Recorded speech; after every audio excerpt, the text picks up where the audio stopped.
Vamos iniciar esse momento rezando a Ave Maria. Em nome do Pai, do Filho e do Espírito Santo. Amém. Ave Maria, cheia de graça, o Senhor é convosco. Bendita sois vós entre as mulheres, bendito é o fruto do vosso ventre, Jesus. Santa Maria, Mãe de Deus, rogai por nós, pecadores, agora e na hora de nossa morte. Amém. Nossa Senhora, sede da sabedoria, rogai por nós. Estamos aqui unidos em nome do Pai, do Filho e do Espírito Santo. Amém.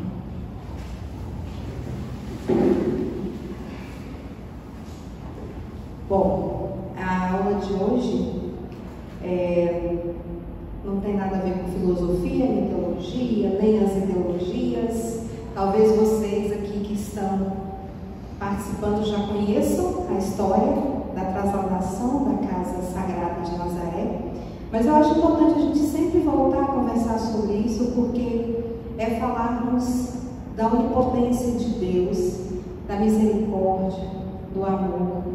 É lembrarmos que um dia Ele veio à Terra e Ele quer que nós veneremos os lugares por onde Ele passou. Ele quer que nós veneremos de forma altíssima a sua Mãe Santíssima. Então, eu li esse livro. Na verdade, quando a gente falou sobre esse tema, eu nem pensei em ler o livro, mas encontrei esse livro até sem querer. E não eu, né? Nossa Senhora quis que eu encontrasse. É de Godfrey Phillips. E ele faz aqui um relato muito detalhado de todo o processo de confirmação de que aquela é realmente a casa da Sagrada Família. Porque é claro que durante todos esses séculos não faltaram aquelas pessoas para contestar a veracidade dos fatos. Mas todos eles deram com a cara na porta da casa da Sagrada Família, porque não havia como refutar. É tudo muito óbvio, né? Então agora, no dia 10 de dezembro, nós celebramos a transladação da Casa da Sagrada Família. É uma data que por aqui nós não comemoramos muito, mas lá na Itália é celebrada em muitas paróquias. Nós sabemos que, num dado momento da nossa história, Deus olhou para nós com infinito amor e mandou seu Filho. Nossa Senhora, a Virgem Maria, estava em casa e recebe a visita do anjo, que anuncia que ela seria a mãe do Salvador. Nossa Senhora, nesse momento, estava em sua casa, na casa em que ela foi criada por Joaquim e Ana. E é esta a casa que passa por esse processo de transladação. A história também nos conta que mais à frente José tem que ir a Belém. Ele é da casa de Davi e vai a Belém obedecer a um decreto de César Augusto e leva Nossa Senhora já prestes a dar à luz. E ali o menino Jesus nasce, em Belém. Pelos arredores de Belém, pastores estavam no momento da troca da vigília. Eles veem um anjo e o anjo anuncia uma boa nova. Eis que ali, na cidade de Belém, nasceu o Salvador.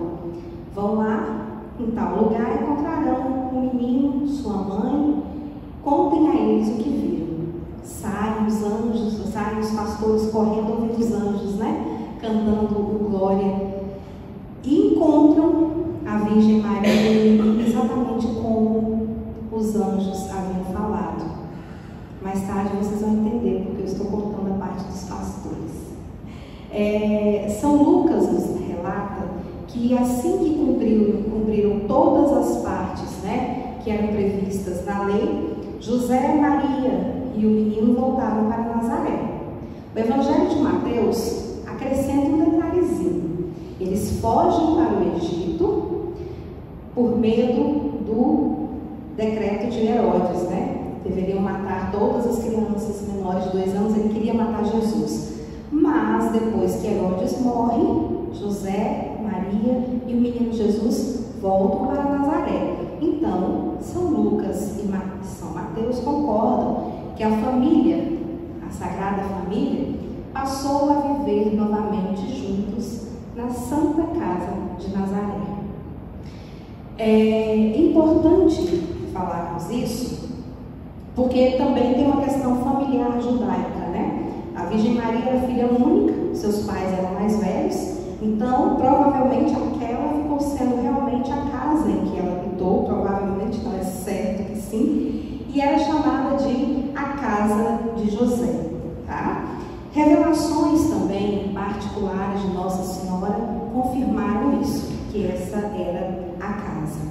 Bom, assim que Jesus ressuscita e sobe aos céus, manda o Espírito Santo, a igreja começa a se reunir. Os apóstolos fizeram dessa casa um pequeno templo, porque era bem pequenininha, uma casa construída perto de uma montanha, com uma abertura nos fundos para uma gruta e um cômodo pequeno. Era uma casa pobre, dentro dos padrões da época, uma casa pobre. E ali os apóstolos começaram a celebrar as primeiras missas. Colocaram uma cruz quadrada, pode colocar aí, por favor, Ícaro, a primeira imagem, que essa é a casa de Nazaré. Então ali vocês veem que tem no fundo uma cruz em formato quadrado. Essa cruz foi colocada ali por São Pedro. E existem também imagens, ícones, ali no cantinho, um ícone de Nossa Senhora com o menino Jesus no braço. Aquele ícone foi feito em cedro e por São Lucas. Essa casa, ela foi reverenciada e recebeu muitos peregrinos por muito tempo. No século IV, Santa Helena, mãe de Constantino, que era conhecida por construir templos, visitou a casa sagrada e mandou construir uma igreja ao seu redor, até para proteger. Pense que o cômodo onde a Sagrada Família vivia estava num patamar abaixo. Vocês sabem que o terreno, todo o terreno em Jerusalém, em Belém, todas aquelas cidades, Nazaré, eles são muito irregulares, né? Não sobe e desce. Então, a casa ficava num patamar abaixo da gruta. E a igreja que Santa Helena mandou construir ficava um pouco acima e protegia esse cantinho aí que era o lar sagrado. São Paulino de Nola é que nos conta que Santa Helena construiu esse templo e Nicéforo Calixto confirma que ela não só construiu esse, como também na Gruta de Belém e no Santo Sepulcro, tá? Então, assim, essa igreja que Santa Helena construiu, ela foi destruída pelos sarracenos na época das cruzadas, né? Daquelas guerras tão tristes. Mas nós sabemos que até o ano de 725 ela ainda estava ali, porque São Vinibaldo faz um relato de uma peregrinação que ele faz ali nesse período, tá? Então, assim, na verdade, no primeiro ataque dos sarracenos a Nazaré, eles destroem a parte de fora construída por Santa Helena. A casa sagrada foi mantida, não por piedade, mas porque os sarracenos tinham a prática de extorquir os cristãos. Então, para manter uma fonte viva de fundos, eles mantinham os lugares sagrados intactos e os cristãos iam arrecadando dinheiro de onde tivesse e pagavam altas quantias a eles para que aqueles lugares ficassem preservados. E assim a casa sagrada permaneceu intacta. Quando em 1100 os cruzados tomaram de volta Nazaré, agora sob a liderança de Tancredo, e eu estou aqui pensando em falar nele, onde está, deu aula sobre as cruzadas. Quando Tancredo, né, e seu exército tomam Nazaré de volta, ele decide construir novamente uma outra igreja, bem grande, tá? E nessa igreja, a peregrinação aumenta, porque teve um período de paz ali. As pessoas podiam visitar esse templo sagrado. Muitos fizeram essa peregrinação e relataram como era essa igreja. Eu quero lembrar aqui que esse livro, ele apresenta inúmeros documentos, relatos, depoimentos. É um verdadeiro documentário que comprova que todas as contestações que foram feitas jamais vingaram diante da verdade de Jesus, do nosso Altíssimo, tá?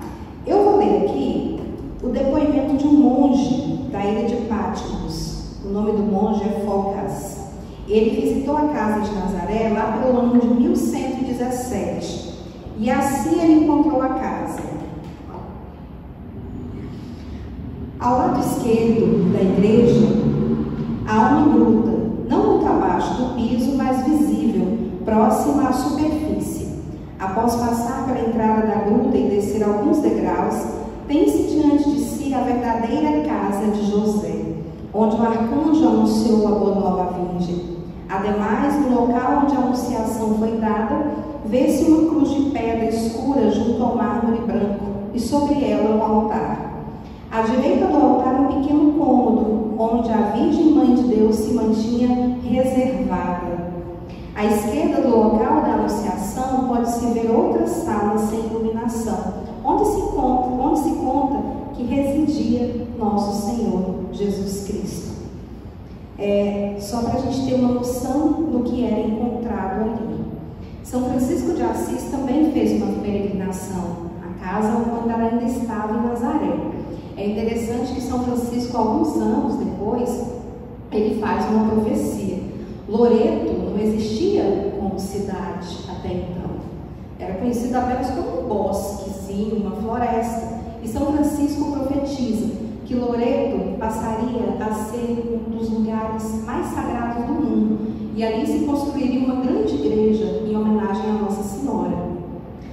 Em 1251, o rei Luís da França, também santo, São Luís, também visita o local. Mas aí, em 1263, mais uma vez, Nazaré sofre um ataque dos sarracenos pelos soldados de Baibars Bundurdari, bonito nome, sultão do Egito. E ali foi que houve aquele momento em que muitos cristãos foram se refugiar em Acre. Os que ficaram em Nazaré, muitos foram assassinados por não aceitarem apostatar. E os cristãos de Acre resistiram por um bom tempo.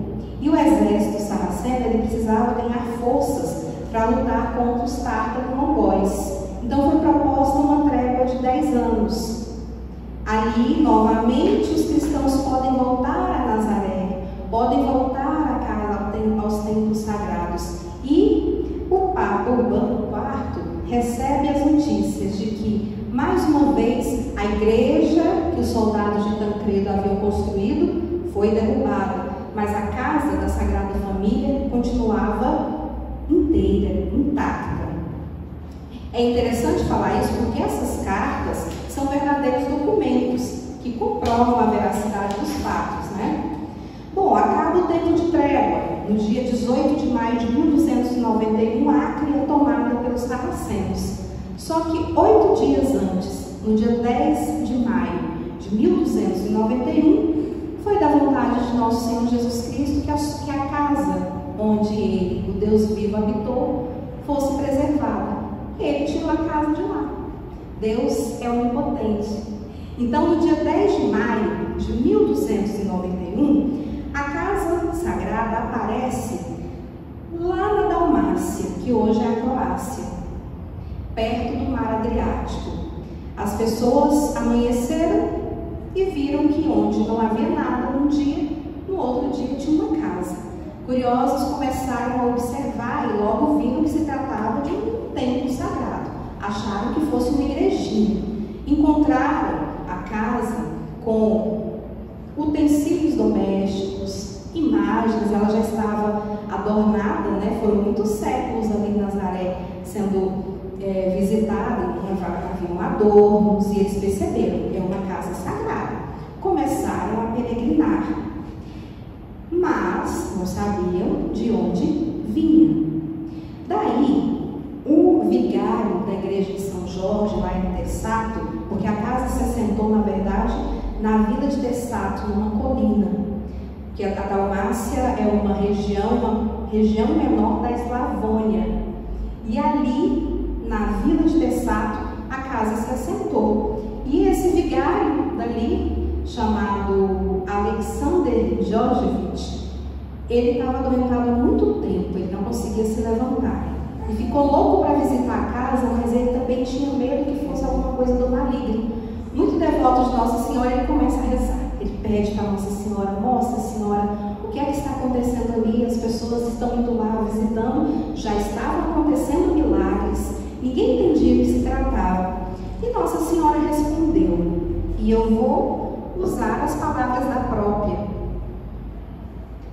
não rezou em vão. Uma noite, a Virgem Gloriosíssima lhe apareceu cercada de anjos e com um sorriso benigno nos lábios falou-lhe: tem coragem, filho meu. Saibas que a casa trazida à tua terra é a mesma na qual eu nasci e cresci. Ali, após a anunciação do arcanjo Gabriel, eu concebi o Criador de todas as coisas. Ali, o Verbo do Pai se fez homem. Depois de eu ter deixado este mundo, os apóstolos a consagraram e lhe puseram adornos, e muitas vezes nela celebraram a Santa Missa. O altar trazido com a casa foi consagrado por Pedro, príncipe dos apóstolos. A imagem do crucifixo foi posta ali pelos mesmos apóstolos. A estátua de cedro é uma imagem minha, feita pelo evangelista Lucas. A casa, que era, portanto, tão cara a Deus, e que por muitos anos foi tida na mais alta conta, na Galileia, veio agora de Nazaré para tuas praias, pelo poder de Deus, a quem nada é impossível. E agora, a fim de que possas dar testemunho de tudo quanto eu aqui disse, ser curado. Tua recuperação inesperada e súbita há de ser a prova da verdade do que vim dizendo. Nossa Senhora desaparece, deixando, como em todas as suas aparições, um cheiro, uma fragrância muito agradável de rosas no ar, e o vigário curado. Ele, então, se manifesta à população, e a própria cura dele já é uma prova de que havia realmente acontecido esse milagre, que ele falava a verdade. Então, o conde Nicolás Frangipane, que era a autoridade ali da Dalmácia, decide investigar. Vai então você, o senhor vigário, mais 3 pessoas lá em Nazaré. Vão medir tudo, vão averiguar o terreno, material em que é feito, para ver o que acontece. Porque algo muito importante de se lembrar, que eu não falei antes, é que a casa não tinha fundamentos. As paredes ficavam soltas sobre a terra. Vieram as paredes apenas, com o teto, tudo, e não tinha fundamento nenhum. E esses 4 foram, em meio àquelas batalhas, guerras todas, conseguiram chegar em segurança em Nazaré, e lá encontraram os fundamentos da casa, com as mesmas medidas da casa que estava na Dalmácia. Voltaram, confirmaram tudo, e o povo da Dalmácia não podia estar mais feliz. Eram feitas muitas peregrinações, e eles foram assim, ajeitando em torno da casa para receber os peregrinos. Só que a alegria deles não durou muito tempo. Em 10 de dezembro de 1294, mais ou menos por mais de 3 anos, a casa ficou em Tessato. Mas no dia 10 de dezembro de 1294, a casa sumiu e não se sabia mais para onde foi, porque sumiu. A tristeza tomou conta daquele povo, dá para imaginar, né? Então o conde Nicolas mandou construir uma igrejinha ali, obedecendo as marcas que a outra casa havia deixado, todas as medidas que ele já tinha feito, apenas como uma recordação de que ali havia estado a Santa Casa de Nazaré. Nesse mesmo dia, na madrugada de 10 de dezembro de 1294, do outro lado do mar Adriático, em Ancona, na província de Recanati, próximo a um bosque muito cheio de louros, de árvores de louros, por isso chamado de Bosque de Loreto, os pastores faziam a troca da vigília, exatamente como na noite em que Jesus nasceu. E eu acho interessante falar isso porque Deus é infinitamente poderoso e é a sabedoria. Se os pastores não estivessem no horário da troca da vigília, haveria um grupo dormindo e o outro acordado. O que estava dormindo não ia acreditar no que o grupo que estava acordado contasse. Então, em ambas as situações, o grupo de pastores estava todo acordado, trocando a vigília. E eles viram o momento em que a casa chegou ali e pousou, parou ali. Pousou, né? Como se fosse uma nave. E parou ali no bosque de Loreto. Um dos pastores chegou a ver a casa pairando sobre o mar, porque ficava próximo mesmo às margens do mar Adriático. Então correram para ver, porque também emanava uma luz muito grande de dentro e todo ao redor da casa. E eles ficaram muito encantados quando entraram, e todo o medo que eles estavam sentindo simplesmente desapareceu, porque eles viram que era algo muito sagrado. E o espírito que os envolveu foi só de oração, de agradecimento, de contemplação. Assim que amanheceu, eles correram e foram contar para as pessoas da cidade de Recanate. Todos vieram ver e ficaram assustados. É claro que a peregrinação começou, mas a casa estava num bosque. Esse bosque pertencia a uma senhora chamada Laureta, porque a família já era dona da propriedade há muitos anos, havia esse bosque de loureiros, né? E ela tinha esse nome em homenagem ao lugar. Depois, a cidade, mais à frente, deu o mesmo nome, Loreto. E bandidos começaram a assaltar as pessoas, se escondiam atrás das árvores. Era um lugar muito solitário, perigoso. Além do que, invadiam a casa sagrada e saqueavam as ofertas. E aí, o que acontece? Deus é todo poderoso. Vou deixar minha casinha aqui não. Muda de novo. Trasladou a casa para um outro lugar, 2 quilômetros, mas num lugar mais visível, numa outra colina que pertencia a 2 irmãos da cidade de Recanate. Ali a casa passou a receber mais peregrinos, e os irmãos que antes estavam muito felizes com o tamanho da graça começaram a brigar, porque viram que dava lucro, né? Dava lucro, era muita gente ali, muitas ofertas, e eles começaram com uma contenda e agravaram novamente o Sagrado Coração de Nosso Senhor. E ele, mais uma vez, trasladou a casa. Dessa vez, ela andou mais de 3 quilômetros e ficou numa colina, numa estrada, não pertencia a ninguém. E ali ela está até hoje. Em volta do lugar onde ela ficou, edificou-se a cidade de Loreto, próximo a Recanate. As pessoas sabiam que era algo sagrado, questionavam-se, por que ele mudou tanto, por que não colocou logo essa casa aqui? Mas pensem bem, o tamanho do milagre. 3 trasladações tem uma força no momento em que a pessoa olha e fala, é a mesma casa que estava lá no bosque, passou para cá e agora está aqui. Que coisa milagrosa é essa? Que casa é essa? Nossa Senhora está ali, nós sabemos, tem a cruz, é algo do céu. A casa continuava sem fundamento nenhum, as paredes soltas sobre a terra. E eles, mesmo assim, continuaram a venerar a Sagrada Casa, sem saber de onde vinha e do que se tratava. Ali, começaram a construir pórticos para receber os peregrinos, até que uns italianos, mercadores italianos, foram fazer negócios na Eslovênia, Eslavônia, é porque hoje é Eslovênia, Eslavônia. E eles contaram por lá que tinha aparecido uma casa ali em Loreto, né? Do nada. E aí o pessoal falou, peraí, não seria a casa que sumiu da Dalmácia? A casa do Nazareno? A casa de José? Porque lá eles já sabiam que se tratava da casa da Sagrada Família, porque já haviam feito a investigação. Quando os mercadores voltam, já trazem as pessoas da Dalmácia para verificar e viram que era realmente a mesma casa. Então, as autoridades de Recanati, mais uma vez, criaram um grupo para fazer a investigação. 16 homens chamados embaixadores foram até, primeiro, a Dalmácia, mediram a casa que o conde havia mandado construir, verificaram tudo e conseguiram chegar em Nazaré também, apesar das guerras. Fizeram toda a medição e fizeram também comparação com o tipo de solo e concluíram que tratava-se da mesma casa.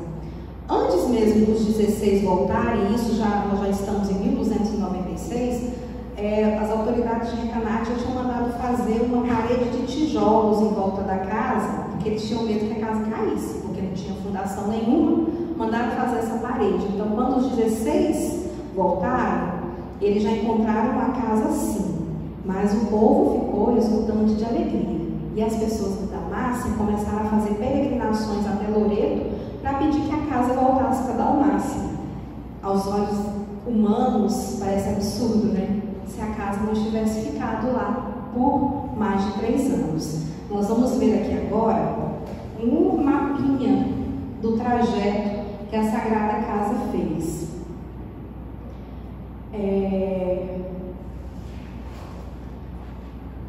Só para a gente ver a distância que ela andou. Foram mais de 2.300 quilômetros.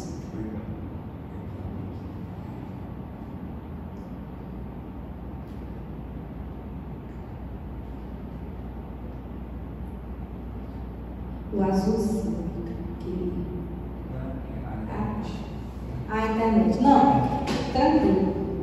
Eu vou desenhar. Pega o giz. Aqui, na verdade, é um mapa mais atual da costa da Itália. Que eu queria mostrar para vocês era isso. Onde está aqui Recanati, que é um porto, na região de Ancona, que faz parte do Piceno. A divisão geopolítica da Itália é totalmente diferente da nossa, né? Nós temos os estados e os municípios.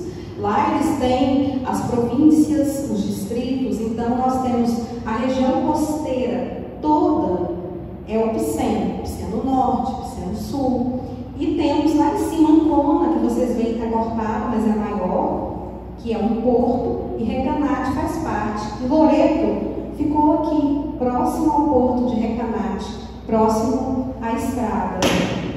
Loreto não se desenvolveu muito, eu acho que com divina providência. É uma cidade que guarda ainda muito daquele espírito da antiguidade, tá? Tem um outro mapa que na hora que a internet permitir a gente olha, tá bom? Bom, em 1313 estava indo tudo muito bem, né? Todos venerando a Sagrada Casa, muitos milagres acontecendo, mas aí aconteceu a guerra entre os gibelinos e os guelfos. Os gibelinos eram usurpadores da Santa Sé e os guelfos apoiadores do Papa. Essa guerra chega a Recanati. Os gibelinos tomam conta da cidade, também da Sagrada Casa, e começam também a fazer saques e matam muitos cristãos. Foi uma batalha muito sangrenta e muito triste. Só em 1326 Recanati é liberta dos gibelinos. E em 1328 o Papa João XXII autoriza a reconstrução da cidade. Em 1341 o Papa Bento XII confere indulgências aos visitantes da Casa Sagrada. Bom, o que acontece? Em 1464, o Papa Pio II decide instaurar uma nova cruzada contra os turcos. Ele decide que ele mesmo ia à frente. E ele fica doente. E ele decide que ele ia seguir, mas faria uma promessa à Nossa Senhora de Loreto. Ele é curado, vai até a casa, que agora chama-se Igreja de Santa Maria de Loreto, e cumpre a promessa, deixa ali um cálice de ouro como homenagem à Nossa Senhora, e volta à guerra.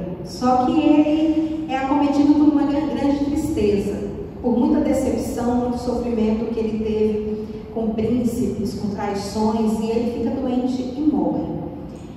Quando os cardeais estavam indo para Roma, para o conclave, uma praga acometeu toda a região de Ancona, e o bispo Pietro Barbo contraiu essa praga e ficou muito doente. Ele decide fazer o mesmo que o Papa Pio II.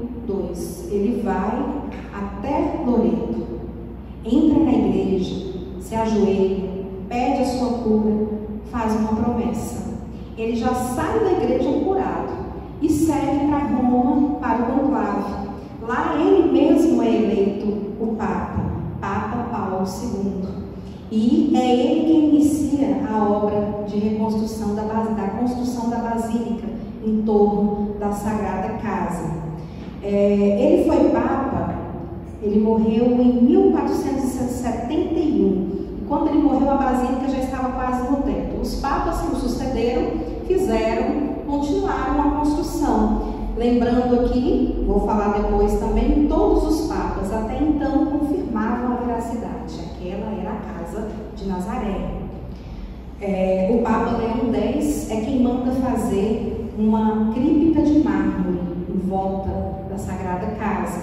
Tá? O Papa Clemente VII, que foi pontífice de 1478 a 1534, mandou fecharem a entrada da Casa Sagrada e abrir 3 outras, porque já estavam construindo um templo muito grande.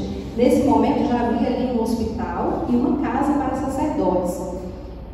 Quem disse que os pedreiros queriam fechar a casa e derrubar as paredes para fazer mais 3? Não achou ninguém que fizesse o trabalho. Então o Papa iniciou em toda a região um momento, assim, um grande tempo de oração, jejum e penitência, até que todos entendessem que era necessário abrir as portas para que houvesse melhor fluxo dos peregrinos. Quando eles foram derrubar a parede de tijolos para colocar a cripta de mármore e arrumar direitinho tudo ali, eles viram que aquela parede de tijolos que tinham colocado lá atrás para segurar a casa tinha se afastado da parede da casa sagrada, de forma que dava para passar, um menino passou entre a parede de tijolos e a parede da casa sagrada, ou seja, a casa de nosso Senhor Jesus Cristo nunca precisou daquele cinturão de tijolos que eles fizeram, ela não ia cair assim, né? Então eles ficaram abismados e confirmaram mais uma vez que não havia nenhum tipo de estrutura de fundação. Será que já está, né? Pode passar aí. Aí, ó. Nazaré, dali são 2.000 quilômetros até a Dalmácia e depois atravessou o Mar Adriático mais 212 quilômetros. A casa percorreu todo esse trajeto. Estão vendo aí que é um trajeto, é um plano de voo, né? Nós não sabemos se a casa foi direitinho, assim, como se fosse um avião, né? Mas esse é o trajeto que é feito por um avião, no caso. Mais à frente, nós vamos ver também a cripta de mármore que foi feita e está lá. Esse altar já estava na casa de Nazaré. Ali está escrito verbum carum factum est hic. Aqui o verbo se fez carne. Esse é o altar da casa sagrada, a criptazinha lá dentro. E acho que tem aí também a cripta de mármore. Ali, as pessoas se ajoelham e lá dentro está a casa de Nazaré. E em volta vocês veem que hoje tem uma estrutura enorme, né? Bem grande. Tudo isso foi construído no decorrer do tempo, tá? No século XVIII já julgou-se necessário fazer reparos nessa estrutura de mármore. Então, o Papa Bento XVI autorizou a obra sob a condição de que fosse feita mais uma vez um exame, uma análise da estrutura da casa, com testemunhas. Então, no dia 14 de abril de 1751, foram como testemunhas o bispo de Recanati e Loreto, arcebispo de Fermo, os bispos de Gese, Ascoli e Macerata, 7 arquitetos e um mestre de obras, e todos concluíram o mesmo fato: não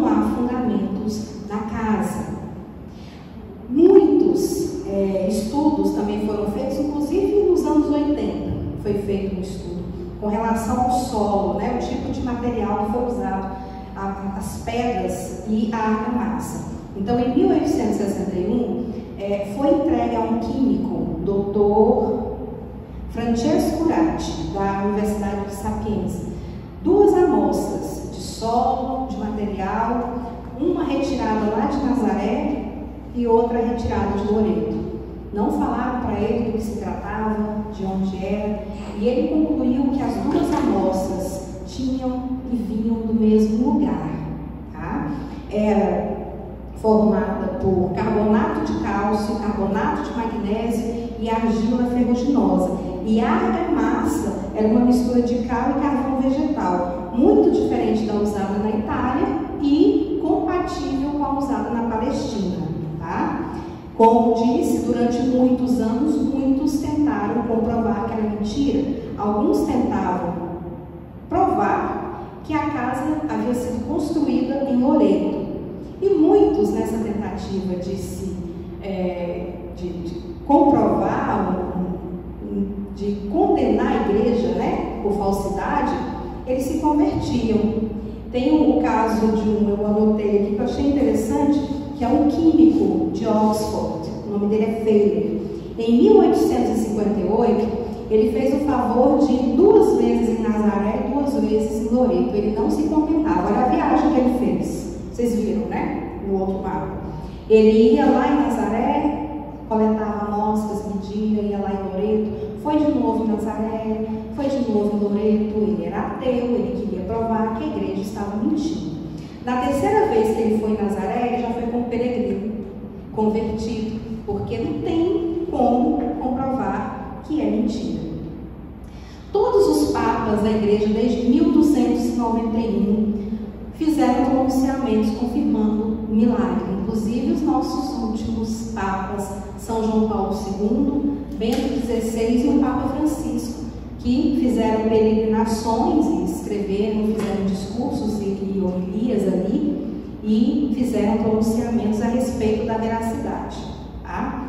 Muitos santos também peregrinaram até lá. Peregrinaram antes, quando estavam em Nazaré, e depois, né? Como foi o caso de São Francisco de Assis, São Pedro Canísio, que inclusive fez parte de todo o trabalho de investigação da Sagrada Casa, Santo Inácio de Loyola, São Francisco Xavier, inclusive os 2 foram juntos numa vez à Sagrada Casa em Loreto, São Francisco Borja, São Carlos Borromeu, São Luís Gonzaga, São Tiago de Marques, São Stanislau Kostka, São Francisco Sales, Santa Teresinha do Menino Jesus, dentre muitos outros.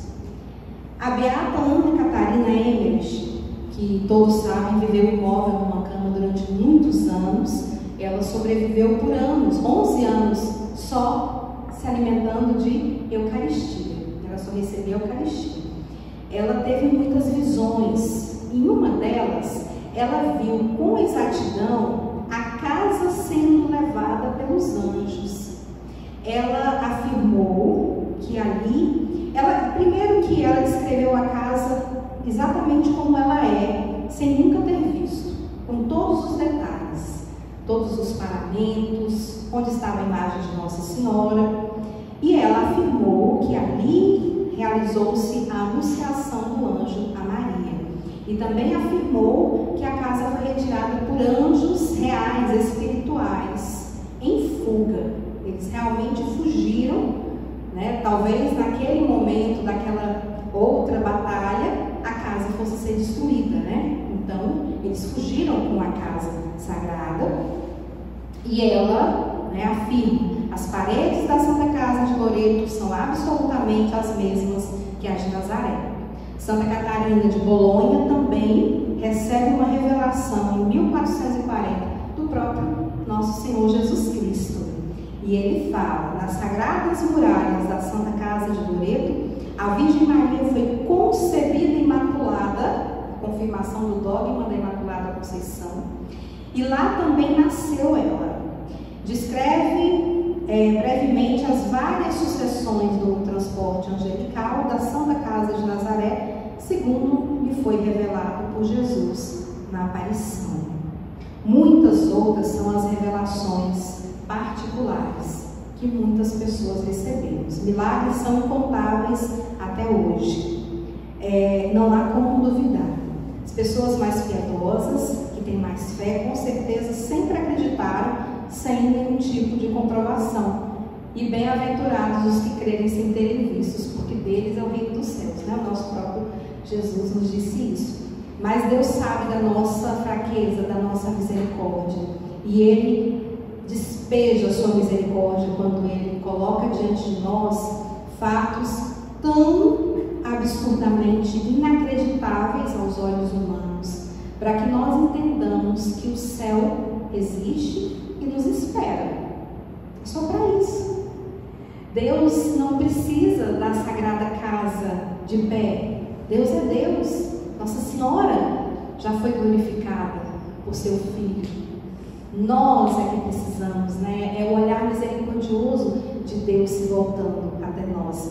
E o povo, durante todos esses anos, desde 1291, sempre peregrinou e foi tomado por um imenso amor todas as vezes que entra naquela casa.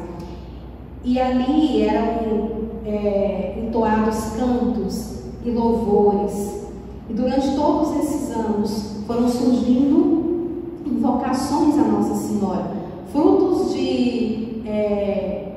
do amor, frutos de manifestações em que ela se apresenta de certa forma, né, com certas características, e eles iam entoando, invocando Nossa Senhora com esses títulos. Nasce então a ladainha lauretana. É ali que começa a história da ladainha, que nós até hoje rezamos. E cada invocação que fazemos a Nossa Senhora nasceu do coração de um peregrino que vislumbrava o poder de Deus dentro daquela casa. E eu já até falei isso aqui em uma outra aula, que ela deu, acho, a ladainha muito pedagógica, porque ela nos mostra como é cada coisa em seu lugar, né? Como é que nós cultuamos a Deus. Pedimos primeiro: Senhor, tem de piedade de nós, as três pessoas da Santíssima Trindade. Depois nós pedimos a Nossa Senhora o quê? Que ela rogue por nós, que ela intercede por nós a seu Filho Jesus, e é Ele quem nos apresenta a Santíssima Trindade. Ela é realmente o canal da graça, né? Eu não sei se há tempo, já está adiantado, mas assim, eu ia falar um pouco da ladainha, mas eu acredito que não há necessidade. As invocações da ladainha, a maioria delas, elas já se auto-explicam.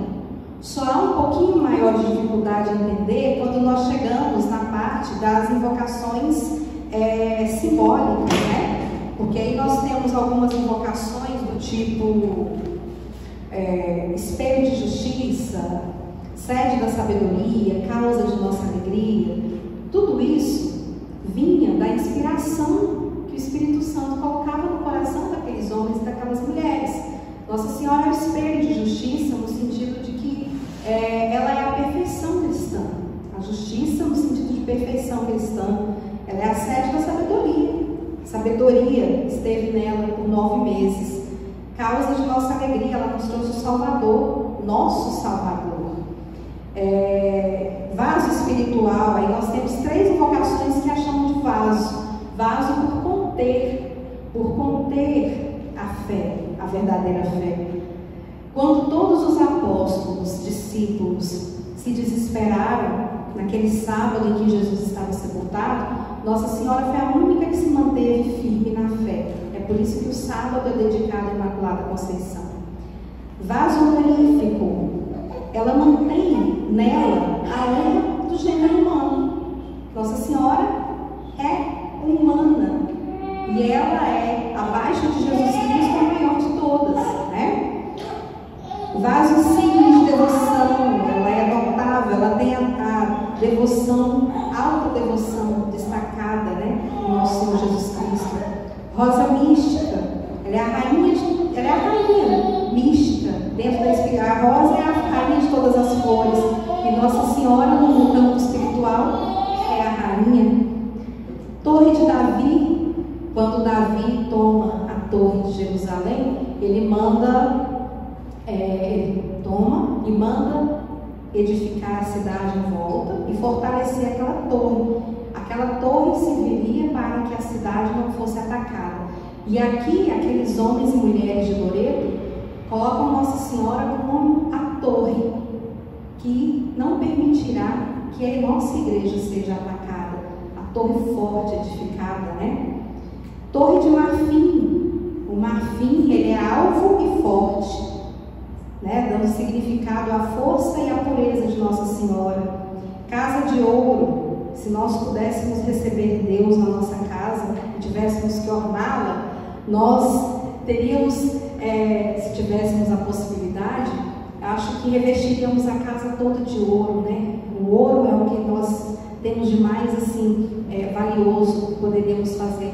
E Nossa Senhora, ela recebeu Jesus em sua casa, então ela é a casa de ouro. A Arca da Aliança, nós sabemos, Jesus é a última e definitiva aliança, ela carregou Jesus e ela nos apresenta a Ele. Ela é a porta do céu, por meio dela Jesus veio até nós e nós iremos até Ele também por meio dela, né? Nós vamos nos apegar ao manto de Nossa Senhora, para que ela nos leve até Ele. Estrela da manhã é Vênus, né? A estrela que aparece ali de manhãzinha e já amanhecendo na madrugada, ela sabe que o sol virá, mas ela avisa a todos: calma, está clareando, o sol vai aparecer. Nossa Senhora, ela está sempre nos colocando despertos para a vinda do sol definitivo, a luz de Cristo. Por isso a estrela da manhã. E aqui, eu acho que a partir daqui também as outras invocações são autoexplicativas, né? Todas também surgem de acontecimentos onde Nossa Senhora já havia intercedido pelo povo de Deus. E aqui eu vou encerrar essa aula, não com as minhas palavras, mas eu vou usar das palavras de uma amiga nossa, Santa Teresinha do Menino Jesus, porque, é claro, as palavras dela são muito mais propícias e ricas e abençoadas do que as minhas. Antes de ler, que fique então para nós que a Deus nada é impossível, que o pragmatismo do mundo não roube de nós essa capacidade de acreditar na onipotência de Deus, no impossível de Deus.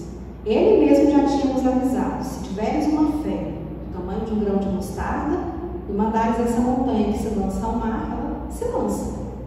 Nós é que não acreditamos.